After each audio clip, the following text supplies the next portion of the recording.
is there's a lot of things that people can do themselves. That's right. Now, you want to be real careful if Billy that works with the rock band at night and he's working on his car during the daytime and he's got really, really long hair, you don't want him bent down over the engine with a stethoscope with his long hair going That's up. right. That's right. Because And he might hit some notes he's never hit before. And just another tip: be careful if you're around plug wires with that stethoscope. Also, you don't want a leaking plug wire that's going to about 80,000 volts in your ears against your eardrum is not good. Yeah, yep. Or moving parts, you could end up having a thing go flying across the room or under the car, maybe with or without part of your ears. Yeah, you hadn't lived until you've had one snatched off your head. That's right.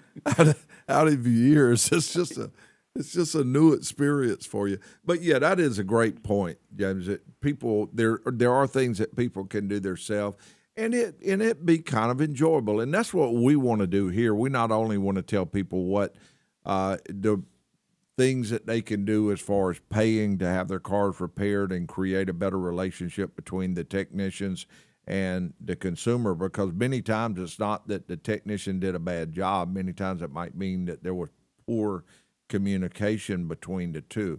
So we want to do that, but we also want to let people know that some of the things that they can do, and maybe a lot of people do it, and I fully believe that with most of the things that you do, is doing a lot of things because you enjoy doing it. Just like some people enjoy yard work and gardening and doing different things. They enjoy working with their vehicles. So I always appreciate it when you call in and kind of share information like that.